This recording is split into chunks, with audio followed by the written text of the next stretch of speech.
പരിശുദ്ധതയുടെ പർദീസയിലേക്ക് ഏവർക്കും സ്വാഗതം.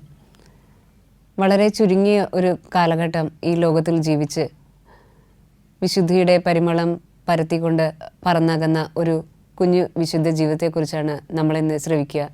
വിശുദ്ധ ഡൊമിനിക് സാവിയോ.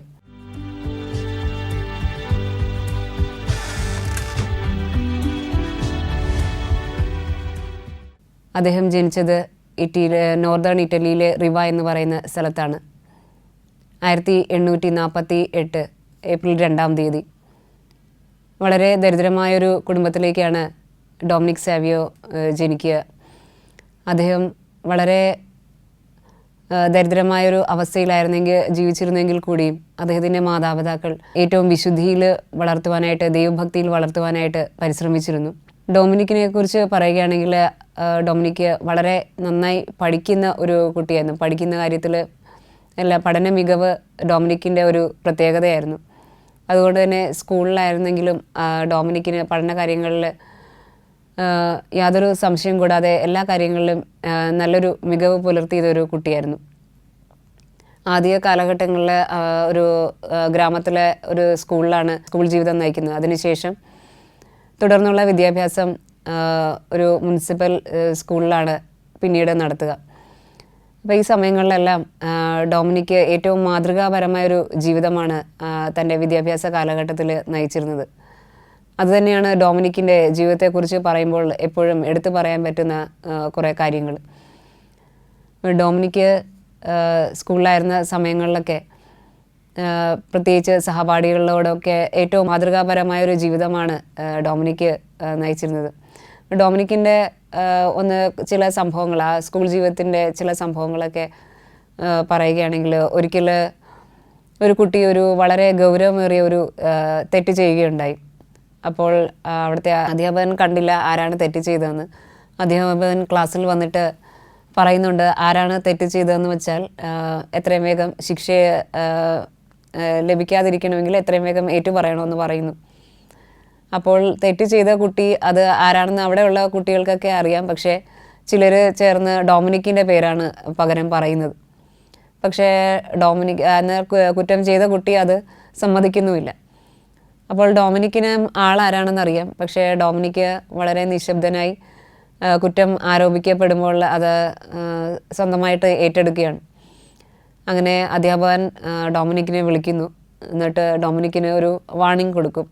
ഇത് ആദ്യത്തെ പ്രാവശ്യമാണ്, അവസാനത്തതും, ഇനി മേലാൽ ഇങ്ങനെ കേൾക്കരുതെന്ന് പറഞ്ഞ് ഒരു വാർണിംഗ്, ഒരു മുന്നറിയിപ്പ് നൽകി അവനെ തിരിച്ചു വിടുന്നുണ്ട്. പക്ഷേ പിറ്റേ ദിവസം ഈ സംഭവം ആരാണ് ചെയ്തതെന്നുള്ളത് അത് തെളിയുകയാണ്. അധ്യാപകൻ തിരിച്ചറിയുന്നു ഡൊമിനിക്കല്ല, മറ്റൊരു കുട്ടിയാണ് ഈ ഒരു തെറ്റ് ചെയ്തതെന്നുള്ളത്. അങ്ങനെ അധ്യാപകൻ ഡൊമിനിക്കിനെ വിളിച്ച് ചോദിക്കുന്നുണ്ട്, നീ എന്തുകൊണ്ടാണ് നീ അല്ല ചെയ്തതെന്നുള്ളത് പറയാതിരുന്നത്? എന്തുകൊണ്ട് നീ ചെയ്യാത്ത തെറ്റ് നീ സമ്മതിച്ചു എന്ന് ഡൊമിനിക്കിനോട് ചോദിക്കുന്നു. അപ്പോൾ ഡൊമിനിക്ക് പറയുന്നുണ്ട്, അവൻ ഇതിനു മുമ്പും കുറേ തെറ്റുകൾ ചെയ്തിട്ടുണ്ട്. അപ്പോൾ ഇതും കൂടെ ആയിക്കഴിഞ്ഞെന്നാൽ ഉറപ്പായിട്ടും അവനെ സ്കൂളിൽ നിന്ന് ഡിസ്മിസ് ചെയ്യുമെന്ന് എനിക്കറിയാം. അപ്പോൾ അതുകൊണ്ട് അതുണ്ടാകാതിരിക്കാൻ വേണ്ടിയാണ് ഇത് ആദ്യത്തെ പ്രാവശ്യമാണ്, എന്നെ അപ്പോൾ ഉടനെ തന്നെ ചെയ്യില്ല എന്ന് എനിക്കറിയാം. അപ്പോൾ അവന് അങ്ങനത്തെ ഒരു പ്രശ്നം ഉണ്ടാകാതിരിക്കാൻ വേണ്ടിയാണ് ഞാൻ ഈ കുറ്റം സമ്മതിച്ചതെന്ന് പറയുന്നുണ്ട്. അങ്ങനെ ചെറിയ പ്രായമാണെങ്കിൽ കൂടിയും ഡൊമിനിക്കിന് ചെറിയ സഹനങ്ങളൊക്കെ ഏറ്റെടുക്കാനായിട്ടൊന്നും യാതൊരു ബുദ്ധിമുട്ടും ഉണ്ടായിരുന്നില്ല. പിന്നെ ഡൊമിനിക്കിൻ്റെ ഏറ്റവും വലിയൊരു പ്രത്യേകതയായിരുന്നു ഡൊമിനിക്കിൻ്റെ ഒരു ദൈവഭക്തി എന്ന് പറയുന്നത്. ഡൊമിനിക്ക് 5 വയസ്സ് പ്രായമായപ്പോൾ തന്നെ ഓൾട്ടർ സർവീസ് ചെയ്യാനായിട്ട് കയറിയെന്നാണ് പറയുക. അതായത് അൾത്താരയിൽ വൈദികൻ്റെ അടുത്ത് സേവനങ്ങൾ ശുശ്രൂഷ ചെയ്യുവാനായിട്ടുള്ള ആ ഒരു കാര്യം ചെയ്യുവാനായിട്ട് ഡൊമിനിക്കിന് 5 വയസ്സായപ്പോഴേ ഡൊമിനിക്ക് കയറി. അതുപോലെ തന്നെ ആദ്യ കുർബാന സ്വീകരണം നടത്തിയത് 7ാമത്തെ വയസ്സിലാണ്. സാധാരണ 12 വയസ്സായാൽ മാത്രമേ ആദ്യ കുർബാന നൽകുകയുള്ളൂ. അപ്പോൾ ഡൊമിനിക്ക് 7 വയസ്സായപ്പോൾ തന്നെ ഡൊമിനിക്കിന് വിശുദ്ധ കുർബാന ആദ്യ കുർബാന സ്വീകരിക്കാനായിട്ട് സാധിച്ചു. ഇതെല്ലാം ഡൊമിനിക്കിൻ്റെ ആ ഒരു ജീവിത വിശുദ്ധിയും ദൈവഭക്തിയൊക്കെയാണ് എടുത്തു കാണിക്കുന്നത്. അതോടൊപ്പം തന്നെ കത്തോലിക്ക വിശ്വാസം ഏറ്റവും നല്ല രീതിയിൽ ഫോളോ ചെയ്യുവാനായിട്ട് ഡൊമിനിക്ക് നന്നായി പരിശ്രമിച്ചിരുന്നു. മറ്റൊരു കാര്യം, പുറത്ത് മാത്രമല്ല ഭവനത്തിലും ഡൊമിനിക്ക് ആ ഒരു കാര്യം വളരെ സ്ട്രിക്റ്റായിട്ട് ഫോളോ ചെയ്തിരുന്നു എന്നുള്ളത് ചില സംഭവങ്ങൾ എടുത്തു നോക്കുമ്പോൾ നമുക്ക് കാണുവാനായിട്ട് സാധിക്കും. അതിൽ ഒരു പ്രധാനപ്പെട്ട കാര്യം ഇതാണ്, ഭക്ഷണത്തിന് മുമ്പ് പ്രാർത്ഥിച്ചിട്ട് കഴിക്കുന്നത്. പലപ്പോഴും നമ്മൾ പലരാണെങ്കിൽ പോലും നമ്മൾ ചിലപ്പോൾ ഒന്ന് പ്രാർത്ഥിക്കാൻ ഒന്ന് കുരിശ് വരച്ചിട്ട് ഭക്ഷണം കഴിക്കാനൊക്കെ ചെറിയൊരു കാര്യം, ഒരു സെക്കൻഡിലെ കാര്യം പോലും നമ്മൾ മറന്നു പോകാറുണ്ട്. പക്ഷേ ഡൊമിനിക്ക് ഏറ്റവും സ്ട്രിക്റ്റായിട്ട് ഫോളോ ചെയ്തിരുന്ന ഒരു കാര്യമാണ് എപ്പോൾ ഭക്ഷണം കയ്യിലെടുത്താൽ അതിനു മുമ്പൊന്ന് പ്രാർത്ഥിക്കുക എന്നുള്ളത്. അപ്പോൾ ഒരിക്കൽ ഇതുപോലെ ഡൊമിനിക്കിൻ്റെ ഭവനത്തിൽ അവരുടെ ചില ബന്ധുക്കൾ വരികയുണ്ടായി. അപ്പോൾ പെട്ടെന്ന് ഇവർ പ്രാർത്ഥിക്കാനായിട്ട് മറന്നുപോയി. ഗസ്റ്റൊക്കെ വരുമ്പോൾ സ്വാഭാവികമായിട്ടും പ്രാർത്ഥിക്കുന്ന കാര്യം ചിലപ്പോൾ നമ്മളത് ഒന്ന് പുറകോട്ട് വയ്ക്കും. അപ്പോൾ അതുപോലെ തന്നെ ഡൊമിനിക്കിൻ്റെ അവിടെ വീട്ടിലും അങ്ങനെ സംഭവിച്ചു. പക്ഷേ ഡൊമിനിക്കിന് ഇത് ഇഷ്ടപ്പെട്ടില്ല. ഡൊമിനിക്ക് പിന്നെ അവരെ നിർത്തിക്കൊണ്ട് തന്നെ അപ്പനോട് പറയുന്നുണ്ട്, അപ്പം നമ്മൾ ദൈവത്തോട് നന്ദി പറയാനായിട്ട് മറന്നുപോയി ഭക്ഷണത്തിന് മുമ്പെന്ന് പറഞ്ഞു. അങ്ങനെ അതിലവരെ ഒന്ന് റിമൈൻഡ് ചെയ്തു അതിനു മുമ്പ്. അങ്ങനെയാണ് അവർ പ്രാർത്ഥനയ്ക്ക് ശേഷമാണ് അന്നത്തെ ദിവസം അവർ ഭക്ഷണം കഴിക്കുക. ഇതുപോലെ തന്നെ മറ്റൊരു സംഭവം നടക്കുന്നുണ്ട്. അത് വേറൊരു വ്യക്തി വീട്ടിലേക്ക് കടന്നു വരുന്നതാണ്. ഈ ഒരു വിരുന്നുകാരൻ വരുന്നു. പക്ഷെ അയാൾ വന്ന ഉടനെ തന്നെ ഭക്ഷണം കഴിക്കാനായിട്ട് അങ്ങ് തുടങ്ങുകയാണ്. പക്ഷെ ഡൊമിനിക്കിന് ഈ സമയത്ത് അത് എങ്ങനെ പറയണമെന്ന് അറിയില്ല. അപ്പോൾ ഡൊമിനിക്ക് ആ ഒരു സമയത്ത് എങ്ങനെ റെസ്പോണ്ട് ചെയ്യണമെന്ന് അറിയാതെ ഡൊമിനിക്ക് മാറി ഒരു സ്ഥലത്തിങ്ങനെ വിഷമിച്ചിരിക്കുകയാണ്. അങ്ങനെ അപ്പൻ അവനോട് ചോദിക്കുന്നുണ്ട്, എന്താ കാര്യം, നീ എന്തുകൊണ്ടാണ് ഇവിടെ കയറി ഇരിക്കാത്തത്, കൂടെ ഒപ്പം ഇരിക്കാത്തതിൻ്റെ കാര്യം എന്താണെന്ന് പറഞ്ഞ് ഡൊമിനിക്കിനോട് ചോദിക്കുമ്പോൾ ഡൊമിനിക്ക് പറയുന്നുണ്ട്, അപ്പം എനിക്ക് ഒരു മൃഗത്തെ പോലെ കഴിക്കുന്ന ഒരാളോടെ പോയിരുന്ന് ഭക്ഷണം കഴിക്കാനായിട്ട് എനിക്ക് സാധിക്കില്ല എന്ന് പറഞ്ഞ് ഡൊമിനിക്ക് അപ്പനോട് പറയുന്നു. അപ്പം ഇങ്ങനെ പല സംഭവങ്ങൾ. ഡൊമിനിക്ക് ഭക്ഷണത്തിന് മുമ്പ് പ്രാർത്ഥനയ്ക്ക് ശേഷം മാത്രം കഴിക്കുവാനായിട്ട് ഡൊമിനിക്ക് പ്രത്യേകം ശ്രദ്ധിച്ചിരുന്നുള്ളൂ. അങ്ങനെ ഡൊമിനിക്കിൻ്റെ ഒരു സ്കൂൾ ജീവിതം ആ ഒരു കാലഘട്ടത്തിൽ തന്നെ പിന്നീട് ഡൊമിനിക്ക് താമസിക്കുന്നത് പിൽക്കാലത്ത് വിശുദ്ധനായി തീർന്ന മറ്റൊരു വിശുദ്ധൻ്റെ ഒറട്ടറിയിലാണ്. അവിടെ ഇതുപോലെ ഡൊമിനിക്കിനോടൊപ്പം മറ്റു പല ആൺകുട്ടികളും അവിടെ പഠിക്കാനായിട്ടൊക്കെ ഈ ഒരു ഒറട്ടറിയിൽ താമസിക്കുന്നുണ്ട്. വിശുദ്ധ ജോൺ ബോസ്കോ, നമ്മൾ പലരും കേട്ടിട്ടുണ്ടായിരിക്കും. ജോൺ ബോസ്കോ അല്ലെങ്കിൽ ഡോൺ ബോസ്കോ എന്നറിയപ്പെടുന്ന വിശുദ്ധൻ. അപ്പോൾ ഈ ഒരു വിശുദ്ധൻ്റെ ഒറട്ടറിയിലാണ് ഡൊമിനിക്ക് പിന്നീടുള്ള തൻ്റെ ഒരു ജീവിതകാലം കഴിച്ചു കൂട്ടുന്നത്. ഡൊമിനിക്കിനെ കാണുമ്പോൾ ഡോൺ ബോസ്കോ ഒരിക്കൽ ഡൊമിനിക്കിനോട് ചോദിക്കുന്നുണ്ട്, നിനക്ക് വലുതാകുമ്പോൾ ആരായി തീരണം എന്നാണ് നിൻ്റെ ആഗ്രഹം എന്ന് ചോദിക്കും. അപ്പോൾ ഡൊമിനിക്ക് പറയും, എനിക്കൊരു വൈദികനായി തീരണമെന്നാണ് എൻ്റെ ആഗ്രഹമെന്ന് ഡൊമിനിക്ക് പറയുകയാണ്.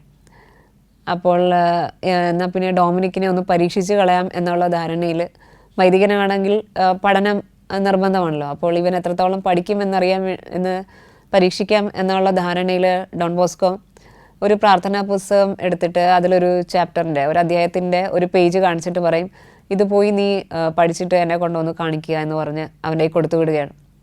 പക്ഷേ അത്ഭുതം എന്ന് പറയട്ടെ, ഡൊമിനിക്ക് പോയി ആ ഒരു പാഠം മൊത്തം, ആ ഒരു അധ്യായം മുഴുവൻ പഠിച്ചിട്ട് തിരിച്ചു കൊണ്ടുവന്നു എന്നാണ് പറയുക.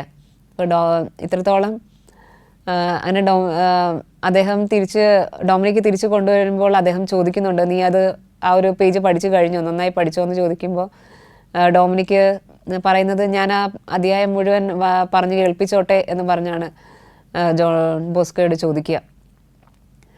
അങ്ങനെ എല്ലാ അർത്ഥത്തിലും ഡൊമിനിക്ക് ദൈവഭക്തിയിലും അതോടൊപ്പം തന്നെ പഠനത്തിലും എല്ലാ കാര്യങ്ങളിലും വളരെ അധികം മികവ് പുലർത്തിയിരുന്നു. അതുപോലെ തന്നെ കൂട്ടുകാർ ഏതെങ്കിലും തെറ്റ് കണ്ടു കഴിഞ്ഞെന്നാൽ അത് എവിടെയെന്നല്ല, ഇപ്പോൾ തങ്ങളുടെ കൂട്ടുകാരുടെ ഇടയിലാണെങ്കിൽ പോലും അവരുടെ ഇടയിൽ തനിക്ക് ചിലപ്പോൾ അത്രത്തോളം ഒരു അംഗീകാരം ലഭിച്ചില്ല എന്ന് അറിയാം എങ്കിൽ പോലും തെറ്റ് കണ്ടെന്നാൽ അത് തിരുത്തുവാനായിട്ട് ഡൊമിനിക്ക് പ്രത്യേകമായിട്ട് പരിശ്രമിച്ചിരുന്നു. അപ്പോൾ ഒരിക്കൽ കുറേ കുട്ടികൾ ക്ലാസ്സിലിരുന്ന് ഒരു പുസ്തകം, മോശമായൊരു പുസ്തകം കാണുവാനായിട്ടിടയായി. ആ സമയത്ത് ഡൊമിനിക്ക് തന്നെ നേരിട്ട് ചെന്ന് ആ പുസ്തകം എടുത്ത് മാറ്റുകയും അവരെ ശകാരിക്കുന്ന രീതിയിൽ അവരോട് സംസാരിക്കുകയൊക്കെ ചെയ്യുന്നുണ്ട്. അപ്പം ഇതുപോലെ നിരവധി സംഭവങ്ങൾ. പിന്നെ ഡൊമിനിക്കിൻ്റെ ജീവിതം വളരെ ചുരുങ്ങിയ കാലഘട്ടമാണ് ഇവിടെ ഭൂമിയിൽ ജീവിക്കുക. പക്ഷേ ഈ ഒരു സമയമെല്ലാം നമുക്ക് നോക്കുമ്പോൾ കാണുവാനായിട്ട് സാധിക്കും, ഏറ്റവും വിശുദ്ധിയോട് ജീവിക്കുവാനായിട്ടും പ്രായശ്ചിത്തങ്ങൾ ചെയ്ത് ജീവിക്കുവാനായിട്ടും ഡൊമിനിക്ക് പരിശ്രമിച്ചിരുന്നു. താൻ ഇവിടെ ആയിരിക്കുന്ന സമയത്ത് സ്വർഗം ലക്ഷ്യമാക്കി ജീവിക്കണം എന്നൊരു ബോധ്യം ഡൊമിനിക്കിൻ്റെ മനസ്സിലുണ്ടായിരുന്നു. അതെങ്ങനെ ഡൊമിനിക്കിൻ്റെ മനസ്സിൽ വന്നു എന്ന് ചോദിച്ചു കഴിഞ്ഞെന്നാൽ, ഒരിക്കൽ ഡൊമിനിക് ഒരു പ്രഭാഷണം കേൾക്കുവാനായിട്ടിടയായി വിശുദ്ധിയെക്കുറിച്ചുള്ള. അപ്പോൾ വിശുദ്ധിയെക്കുറിച്ചുള്ള ആ ഒരു പ്രഭാഷണമാണ് ഡൊമിനിക്കിനെ ഈ ഒരു വിശുദ്ധ ജീവിതം നയിക്കുവാനായിട്ട് ഏറ്റവും അധികം ആ ഒരു സ്പാർക്ക് ഡൊമിനിക്കിൻ്റെ ഹൃദയത്തിൽ നൽകിയത്. അതിലിങ്ങനെ പറയുന്നുണ്ട്, വിശുദ്ധരാകാൻ പറയുന്ന 3 കാര്യങ്ങളിൽ ഒന്ന് ഇതാണ്. ഒന്ന്, വിശുദ്ധരാകാൻ എളുപ്പമാണ്, എല്ലാവർക്കും വിശുദ്ധിയിലേക്കുള്ള ഒരു വിളിയുണ്ട്. അപ്പോൾ ഇതെല്ലാം സാധിക്കുമെന്നുള്ള ഒരു കാര്യം, വിശുദ്ധ ജീവിതം നയിച്ച് സ്വർഗത്തിൽ എത്തിച്ചേരുന്നവർക്ക് വലിയ സമ്മാനങ്ങൾ ലഭിക്കുന്നുമുണ്ട് എന്നങ്ങനെ 3 കാര്യങ്ങൾ ഡൊമിനിക്കിൻ്റെ ഹൃദയത്തിൽ ആ ഒരു പ്രഭാഷണത്തിലൂടെ സ്പർശിക്കുകയാണ്. അപ്പോൾ സ്വർഗത്തിൽ എത്തിക്കഴിഞ്ഞെന്നാൽ ആ വലിയ സമ്മാനം ലഭിക്കുവാനായിട്ട് ഡൊമിനിക്ക് പിന്നീട് പരിശ്രമിക്കുകയുണ്ടായി. അപ്പോൾ അതിന് വേണ്ടിയിട്ടുള്ള പരിശ്രമമായിരുന്നു പിന്നീട് തുടർന്നുള്ള ജീവിതത്തിലെല്ലാം നമുക്ക് കാണുവാനായിട്ട് സാധിക്കുന്നത്. അപ്പോൾ ചിലപ്പോഴൊക്കെ ഡൊമിനിക്ക് ചെയ്യുന്ന ഇതാണ്, ഭക്ഷണമൊക്കെ ചിലപ്പോൾ ഒഴിവാക്കും. ഉപവസിക്കുക എന്നുള്ള ലക്ഷ്യത്തോടു കൂടി ആരും അറിയാതെ ഭക്ഷണം കഴിക്കാതിരിക്കുക, അല്ലെങ്കിൽ വെള്ളം മാത്രം കുടിച്ച് ജീവിക്കുക, അല്ലെങ്കിൽ ചെറിയൊരു റൊട്ടേഷനും മാത്രം കഴിക്കുക. അങ്ങനെയൊക്കെ ആണ് ചെറിയ അഡ്ജസ്റ്റ്മെൻ്റൊക്കെ ചെയ്ത് ഡൊമിനിക്ക് പ്രായശ്ചിത്ത പ്രവൃത്തികൾ ചെയ്യാനായിട്ട് തുടങ്ങി. അപ്പോൾ പിന്നീട് ഡയറക്ടർ അച്ഛൻ ഇത് കണ്ടെത്തുകയും ഡൊമിനിക്കിനെ തിരുത്തുകയും ചെയ്തു. ഡൊമിനിക്കിനോട് പറഞ്ഞു, ഇനി ഇത് ഞാൻ അറിയാതെ ഇത്തരമൊരു കാര്യം നീ ഇനി ചെയ്യരുതെന്ന് പറയും. ഉപവാസം അങ്ങനെ ഡൊമിനിക്കിന് ഡയറക്ടർ അച്ഛൻ ബാൻ ചെയ്യുന്നു. ഇനി ഞാൻ അറിയാതെ ഇങ്ങനെ ഒരു കാര്യം, ആരോഗ്യം വളരെ പ്രധാനപ്പെട്ടതാണ്, അപ്പോൾ നിൻ്റെ ആരോഗ്യം ശ്രദ്ധിക്കണമെന്നുള്ള നിർദ്ദേശം നൽകിക്കൊണ്ട് ഡൊമിനിക്കിനെ പറഞ്ഞേക്കുന്നു. അപ്പോൾ ഡൊമിനിക്ക് ചോദിക്കുന്നുണ്ട്, എന്നാൽ മറ്റെന്തെങ്കിലും പ്രായശ്ചിത്ത പ്രവൃത്തി ഞാൻ ചെയ്താലോ എന്ന് പറഞ്ഞ് അച്ഛനോട് ചോദിക്കുകയാണ്. അപ്പം അച്ഛൻ പറയും, എന്നാൽ ഇപ്പോഴത്തെ ഒരു പ്രായശ്ചിത്തം എന്ന് പറയുന്നത് അനുസരണമാണ്, അപ്പോൾ നീ അത് ചെയ്താൽ മതി എന്ന് പറയും. അപ്പോൾ അവനത് പോരാ, അതിനേക്കാൾ കൂടുതൽ മറ്റെന്തെങ്കിലുമൊക്കെ അവന് പ്രായശ്ചിത്തം ചെയ്ത് ജീവിക്കണം, എനിക്ക് സ്വർഗം വേണമെന്നുള്ള ആ ഒരു തീക്ഷ്ണമായ ആഗ്രഹം ഉള്ളിലുണ്ട്. അപ്പോൾ അച്ഛൻ പറയും, എന്നാലൊരു കാര്യം ചെയ്യും, നീ ഇനി അതിനൊരു പരിഹാരമായിട്ടെന്ന് കുറച്ച് ചൂടും തണുപ്പോ, ഇനിയിപ്പോൾ നമ്മൾ ഫേസ് ചെയ്യാൻ പോകുന്ന ചൂടും തണുപ്പും ഒക്കെ ഒന്ന് നീ സഹിച്ചോ, അപ്പോൾ അതൊക്കെ ഒന്ന് സഹിച്ച് ജീവിച്ച് അതൊരു പ്രായശ്ചിത്തമായിട്ട് എടുക്കാൻ പറയും. പക്ഷെ അവനെ സംബന്ധിച്ചിടത്തോളം അത് കേട്ടെങ്കിൽ അവന് അതൊക്കെ ഒരു സാധാരണ കാര്യമാണ്, അത് സ്വാഭാവികമായിട്ട് ഉണ്ടാവുന്ന കാര്യങ്ങളാണല്ലോ. അപ്പോൾ അതിനേക്കാളൊക്കെ ഒരു പടി കൂടുതൽ സഹനങ്ങൾ എടുക്കുവാനായിട്ട് ഡൊമിനിക്കിൻ്റെ ഉള്ളിൽ ആഗ്രഹമുണ്ടായിരുന്നു. തുടർന്ന് ഡൊമിനിക്ക് തൻ്റെ കിടക്കയൊക്കെ മരക്കഷ്ണം അല്ലെങ്കിൽ കല്ല് തലയണയായിട്ട് ഉപയോഗിച്ച് അങ്ങനെയൊക്കെ കുറച്ച് പ്രായശ്ചിത്തം ചെയ്യാനായിട്ടൊക്കെ തുടങ്ങി. പക്ഷേ ഇത് ഡയറക്ടർ അച്ഛൻ അറിഞ്ഞ ശേഷം വീണ്ടും ഡൊമിനിക്കിനെ വിലക്കി, ഇനി താൻ അറിയാതെ ഒരു പ്രായശ്ചിത്ത പ്രവൃത്തിയും ഡൊമിനിക്ക് ചെയ്യരുത് എന്ന് വിലക്കുകയുണ്ടായി. ഡൊമിനിക്കിൻ്റെ ജീവിതം ഒരു വിശുദ്ധ ജീവിതത്തെക്കുറിച്ച്, ഒരു കൗദാശിക ജീവിതം വളരെ ഭംഗിയായാണ് ഡൊമിനിക്ക് കൊണ്ടുവരുന്നത്. അതിൽ ഏറ്റവും എടുത്തു പറയുന്നത് ദിവ്യകാരുണ്യ ഭക്തിയാണ്. അപ്പം അനുദിനം വിശുദ്ധ കുർബാനയിൽ പങ്കെടുക്കുവാനായിട്ടും അതിനുശേഷം ദിവ്യകാരുണ്യം സ്വീകരിച്ച ശേഷം ഡൊമിനിക്ക് നന്ദി പറഞ്ഞ് ഏറെ സമയം പ്രാർത്ഥിച്ചിരുന്നു. ചില അവസരങ്ങളിൽ പരിസരം മറന്ന് പ്രാർത്ഥിക്കുക വരെ ചെയ്തിരുന്നു എന്നാണ് പറയുക. ഡൊമിനിക്കിൻ്റെ ആദ്യ കുർബാന സ്വീകരണ ദിവസമായിരുന്നു ഡൊമിനിക്കിൻ്റെ ജീവിതത്തിലെ ഏറ്റവും സന്തോഷപ്രദമായ ദിവസമെന്നാണ് ഡൊമിനിക്ക് പറയുന്നത്. അന്നത്തെ ആ ഒരു ആദ്യ കുർബാന ഏറ്റവും ഒരുക്കത്തോടു കൂടിയാണ് ഡൊമിനിക്ക് സ്വീകരിച്ചത്. നന്നായി കുമ്പസാരിച്ചു. അതിനുശേഷം അമ്മയോടും ഡൊമിനിക്ക് ചോദിക്കുന്നുണ്ട്, താൻ ഏതെങ്കിലും വിധത്തിൽ തെറ്റ് ചെയ്തിട്ടുണ്ടോ, ഞാൻ നല്ല കുട്ടിയായിരുന്നോ എന്നൊക്കെ അമ്മയുടെ അടുത്തും ഒക്കെ ഡൊമിനിക്ക് ഒന്ന് ചെക്ക് ചെയ്ത ശേഷമാണ് ആ ഒരു കുമ്പസാരമൊക്കെ നടത്തുന്നത്. കുമ്പസാരത്തിന് ശേഷം ദിവ്യകാരുണ്യം സ്വീകരിച്ച ശേഷം ഡൊമിനിക്ക് തീരുമാനം എടുക്കുന്നുണ്ട്, ഇനി ഒരിക്കലും താൻ പാപം ചെയ്യുകയില്ല, പാപത്തേക്കാൾ മരണം ആണ് താൻ ആഗ്രഹിക്കുന്നത്, പാപം ചെയ്യുന്നതിനേക്കാൾ മരിക്കാനാണ് താൻ ആഗ്രഹിക്കുന്നത്, ഈശോയും മാതാവും ഒക്കെ തൻ്റെ കൂട്ടുകാരായിരിക്കും എന്നൊക്കെ ഡൊമിനിക്ക് അന്ന് പ്രതിജ്ഞ എടുക്കുന്നു. അതിനുശേഷം തുടർന്നുള്ള ജീവിതം ഡൊമിനിക്ക് അത് വളരെ സ്ട്രിക്റ്റായിട്ട് ഫോളോ ചെയ്യാനായിട്ട് പരിശ്രമിച്ചിരുന്നു എന്ന് നമുക്ക് കാണാനായിട്ട് സാധിക്കും. പിന്നീട് നമുക്ക് കാണുന്നത് ഡൊമിനിക്കിൻ്റെ പരിശുദ്ധ മാതാവിനോടുള്ള ഭക്തിയാണ്. ജപമാല ചൊല്ലി പ്രാർത്ഥിക്കുവാനൊക്കെ ആയിട്ട് ഡൊമിനിക്ക് വളരെയധികം ഏറ്റവും ഉത്സാഹത്തോടു കൂടി തന്നെ, അതൊരു മടിയും കൂടാതെ തന്നെ ചെയ്തിരുന്നു. ഒരിക്കലും മാതാവിനോടുള്ള ഒരു സമർപ്പണത്തെക്കുറിച്ച് എടുത്തു പറയുന്ന ഒരു സംഭവമുണ്ട്.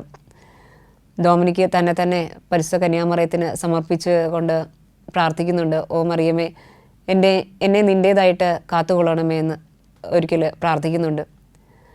പിന്നീട് പറയുന്നത് ഇങ്ങനെയാണ്, ആ ഒരു സമർപ്പണത്തിന് ശേഷം അത്യാകർഷകമായൊരു മാറ്റമാണ് ഡൊമിനിക്കിൻ്റെ ആ ഒരു പേഴ്സണാലിറ്റിയിൽ കണ്ടത് എന്നാണ് പറയുക. പരിശുദ്ധ കന്യാമറിയത്തിന് തന്നെ സമർപ്പിച്ച് പ്രാർത്ഥിച്ച ശേഷം ഡൊമിനിക്ക് എല്ലാ വിധത്തിലും തൻ്റെ ആ ഒരു ജീവിതത്തിൻ്റെ ആ ഒരു വലിയ പോസിറ്റീവായിട്ടുള്ളൊരു മാറ്റം ഡൊമിനിക്കിൻ്റെ ജീവിതത്തിൽ ഉണ്ടാവുകയുണ്ടായി. പിന്നീട് തൻ്റെ സ്വഭാവത്തെക്കുറിച്ച് പറയുകയാണെങ്കിൽ മറ്റുള്ളവരുടെ തെറ്റുകളൊക്കെ തിരുത്താനായിട്ട് ഡൊമിനിക്ക് പരിശ്രമിച്ചിരുന്നതായിട്ട് നമ്മൾ പറഞ്ഞു. അതിനെ സംബന്ധിച്ചൊരു സംഭവം ഇങ്ങനെയാണ്. ഒരിക്കലും ഡൊമിനിക്ക് വഴിയിലൂടെ നടന്നു പോകുന്ന അവസരത്തിൽ ഒരാൾ ദൈവദൂഷണം പറയുന്നത് കേട്ടു. ദൈവനാമം പ്രയോഗിച്ചതുകൊണ്ട് തന്നെ അയാൾ വഴക്ക് കൂടുന്നത് കേട്ടു. അപ്പോൾ ഡൊമിനിക്കിന് അയാൾ പ്രായത്തിന് മൂത്തതാണ്. പെട്ടെന്ന് ചെന്ന് അയാളെ കറക്റ്റ് ചെയ്യാനൊന്നും ഡൊമിനിക്കിന് സാധിക്കില്ല. അപ്പോൾ ഡൊമിനിക്ക് വളരെ ബുദ്ധിപൂർവ്വം അവിടെ പ്രവർത്തിക്കുകയാണ്. അപ്പോൾ ഈ വഴക്ക് ദൈവദൂഷണം പറഞ്ഞ ആ വ്യക്തിയുടെ അടുത്ത് ചെന്നിട്ട് ഡൊമിനിക്ക് ചെന്നിട്ട് വഴി ചോദിക്കുകയാണ്. ഈ ഒറട്ടറിയിലേക്ക് പോകാനുള്ള വഴി ഏതാണെന്ന് പറഞ്ഞ് അദ്ദേഹത്തോട് ചോദിക്കുന്നു. അപ്പോൾ അദ്ദേഹം പറയും, മോനെ എനിക്കത് അറിയില്ലല്ലോ എന്ന് പറഞ്ഞ് ഡൊമിനിക്കിൻ്റെ അടുത്ത് പറയും. അവനെ വിഷമിപ്പിച്ചതിൽ ബുദ്ധിമുട്ടുള്ളത് പോലെ അദ്ദേഹം പറയുന്നുണ്ട് ഡൊമിനിക്കിൻ്റെ അടുത്ത്. അപ്പോൾ ഡൊമിനിക്ക് എന്നാൽ എന്നെ സന്തോഷിപ്പിക്കാനായിട്ട് മറ്റൊരു കാര്യം ചെയ്യാമോ എന്ന് പറഞ്ഞ് ചോദിക്കും. അപ്പോൾ അദ്ദേഹം ചോദിക്കുക അതെന്താണെന്ന് പറഞ്ഞ് ഡൊമിനിക്കിനോട് ചോദിക്കുകയാണ്. അപ്പോൾ ഡൊമിനിക്ക് പറയും, ഇനി ദൈവനാമം ഉപയോഗിച്ച് ഇനി ഇതുപോലെ വഴക്ക് കൂടാതിരിക്കാൻ പരിശ്രമിക്കുമോ എന്ന് പറഞ്ഞ് അദ്ദേഹത്തോട് ചോദിക്കും. അങ്ങനെ ചെയ്യുകയാണെങ്കിൽ അതെനിക്ക് ഒരുപാട് സന്തോഷമായിരിക്കും എന്ന് പറയും. അങ്ങനെ അദ്ദേഹത്തിന് തൻ്റെ ഒരു തെറ്റ് മനസ്സിലാക്കുകയും അദ്ദേഹത്തെ ആ ഒരു ചെറിയൊരു സംഭവത്തിലൂടെ അയാളുടെ ഒരു മനസാന്തരത്തിന് കാരണമാവുകയും ചെയ്യുന്നുണ്ട്, ഡൊമിനിക്കിൻ്റെ ആ ഒരു ചെറിയൊരു ചോദ്യത്തിലൂടെ. അങ്ങനെ നിരവധി കാര്യങ്ങളാണ് ഡൊമിനിക്ക് തൻ്റെ ആ ഒരു ചെറിയ അനുഭവങ്ങളിലൂടെയൊക്കെ മറ്റുള്ളവർക്ക് മാനസാന്തര അനുഭവങ്ങൾ നൽകുന്നത്. പിന്നെ കൂട്ടുകാർക്ക് ഉപദേശങ്ങൾ നൽകുന്നത് കൂടാതെ തന്നെ നമ്മൾ പറഞ്ഞു ഡൊമിനിക്ക് പഠിക്കാനൊക്കെ ആയിട്ട് നല്ല മികച്ച മികവ് പുലർത്തിയിരുന്ന ഒരു കുട്ടിയായിരുന്നു എന്ന്. അപ്പോൾ അതുകൊണ്ട് തന്നെ പഠിക്കാൻ മോശമായവരെയൊക്കെ ഒന്ന് പഠനത്തിലൊക്കെ സഹായിക്കാനൊക്കെ ഡൊമിനിക്ക് പ്രത്യേകം ശ്രദ്ധിച്ചിരുന്നു. ഡൊമിനിക്കിൻ്റെ ആ ഒരു ഒറട്ടറിയിലെ ജീവിതം തന്നെ ഏറ്റവും വിശുദ്ധമായൊരു ജീവിതം തന്നെ നയിക്കാനായിട്ട് ഡൊമിനിക്ക് പരിശ്രമിച്ചു. ഒരിക്കൽ ഡൊമിനിക്ക് ഇങ്ങനെ കളിച്ചുകൊണ്ടിരുന്ന സമയത്ത് അവിടുത്തെ ഡയറക്ടർ അച്ഛൻ ജോൺ ബോസ്കോ ഇങ്ങനെ എല്ലാവരോടുമായിട്ട് ചോദിക്കുന്നുണ്ട്, നിങ്ങളിപ്പോൾ മരിക്കാൻ പോവുകയാണെങ്കിൽ, സ്വർഗത്തിലേക്ക് പോകുമ്പോഴാണെങ്കിൽ നിങ്ങൾ ഇപ്പോൾ എന്ത് ചെയ്യുമെന്ന് പറഞ്ഞ് ചോദിക്കുന്നുണ്ട്. അപ്പോൾ ചിലർ ഞങ്ങൾ കുമ്പസാരിക്കാൻ പോകും, അങ്ങനെ പല കാര്യങ്ങൾ പറയുന്നുണ്ട്. പക്ഷേ ഡൊമിനിക്കിനോട് അദ്ദേഹം ചോദിക്കുമ്പോൾ ഡൊമിനിക്കിൻ്റെ ഉത്തരവ് ഇതാണ്, ഞാൻ കളിച്ചുകൊണ്ടേ ഇരിക്കും എന്ന്. അതിൻ്റെ പൊരുളിതാണ്, അതായത് ഡൊമിനിക്ക് എപ്പോഴും സ്വർഗത്തിലേക്ക് പോകുവാനായിട്ട് തയ്യാറായിരുന്നു എന്നുള്ളത്. ഡൊമിനിക്കിൻ്റെ ജീവിതം മുഴുവൻ അന്ന് ആ ഒരു പ്രഭാഷണം കേട്ടതിൽ പിന്നെ, വിശുദ്ധിയെക്കുറിച്ചുള്ള ആ ഒരു പ്രഭാഷണം കേട്ടതിൽ പിന്നെ തുടർന്നുള്ള ഡൊമിനിക്കിൻ്റെ ജീവിതം മുഴുവൻ തൻ്റെ മരണത്തിന് വേണ്ടിയിട്ടുള്ള ഒരുക്കമായിരുന്നു എന്ന് നമുക്ക് കാണുവാനായിട്ട് സാധിക്കും. ഡൊമിനിക്കിന് പിന്നെ തുടർന്ന് 15 വയസ്സ് പ്രായമാണ്. ആ സമയത്ത് ഡൊമിനിക്കിനെ പെട്ടെന്ന് കടുത്ത ഒരു ചുമ ബാധിക്കുകയാണ്. അത് വിട്ടുമാറാത്തൊരു ചുമ. അപ്പോൾ അത് കൂടുതൽ ഗുരുതരമായി തീരുന്ന ഒരു അവസ്ഥ വരെ എത്തിച്ചേരുകയുണ്ടായി. അങ്ങനെ ചികിത്സിക്കുവാനായിട്ട് മാതാപിതാക്കൾ ഡോക്ടറിനെ കൊണ്ടുവരുന്നുണ്ട്. പക്ഷേ ഡൊമിനിക്ക് അതിന് അറിയാം തൻ്റെ മരണ ദിവസം അടുത്തു എന്നുള്ളത്. അങ്ങനെ ഡൊമിനിക്ക് ആ സമയത്ത് തൻ്റെ അപ്പനോടും അമ്മയോടും പറയുന്നുണ്ട്, എനിക്ക് ഇനി നിങ്ങൾ ഡോക്ടറിനെ കൊണ്ടുവന്നു, ഇനി ആത്മീയ ഡോക്ടറിനെ കൂടെ കൊണ്ടുവരാനായിട്ട്, അതായത് ഒരു വൈദികനെ കൊണ്ടുവരാനായാണ് ഡൊമിനിക്ക് പാരൻസിനോട് ആവശ്യപ്പെടുന്നത്. അങ്ങനെ വൈദികനെ കൊണ്ടുവന്ന് കുമ്പസാരിച്ച് വിശുദ്ധ കുർബാനയൊക്കെ സ്വീകരിച്ച് ഏറ്റവും എന്തോ ഒരു സ്വർഗീയ ദർശനം കണ്ട രീതിയിൽ ഏറ്റവും സന്തോഷത്തോടു കൂടി പ്രസന്നമായ മുഖത്തോടു കൂടിയാണ് ഡൊമിനിക്ക് ഈ ലോകത്തോട് യാത്ര പറയുന്നത്. ഡൊമിനിക്ക് മരിക്കുന്നത് ഡൊമിനിക്കിൻ്റെ 15ാമത്തെ വയസ്സിലാണ്. വളരെ ചുരുങ്ങിയൊരു കാലഘട്ടം മാത്രമേ ഡൊമിനിക്ക് ഈ ഒരു ലോകത്ത് ജീവിച്ചിരുന്നുള്ളൂ. പക്ഷേ കാലങ്ങൾ ഇത്രയും കഴിഞ്ഞിട്ടും വിശുദ്ധ ഡൊമിനിക് സാവിയോ എന്ന് പറയുന്ന വ്യക്തി ഇന്നും നമ്മളെ ഇൻഫ്ലുവൻസ് ചെയ്യുന്നുണ്ടെങ്കിൽ എത്രത്തോളം വിശുദ്ധമായൊരു ജീവിതമായിരുന്നു ആ ഒരു കുഞ്ഞ് ജീവിച്ചതെന്ന് നമുക്ക് തിരിച്ചറിയുവാനായിട്ട് സാധിക്കും. നമ്മൾ കണ്ടു മരണത്തിന് വേണ്ടിയിട്ടുള്ള ഒരുക്കമായിരുന്നു ഈ ഒരു കാലഘട്ടത്തിൽ ഡൊമിനിക്ക് ചെയ്തിരുന്നതെന്ന്. അതുപോലെ നമ്മൾക്കും നമ്മളുടെ മരണ ദിവസങ്ങൾ അല്ലെങ്കിൽ നമ്മളുടെ സ്വർഗത്തിൽ പോകണമെന്നൊരു ലക്ഷ്യത്തോടു കൂടി തന്നെ ഏറ്റവും വിശുദ്ധമായി തന്നെ നമ്മുടെ ജീവിതങ്ങളും പ്രവൃത്തികളും ഒക്കെ ക്രമപ്പെടുത്തുവാനായിട്ട് നമുക്ക് പരിശ്രമിക്കാം.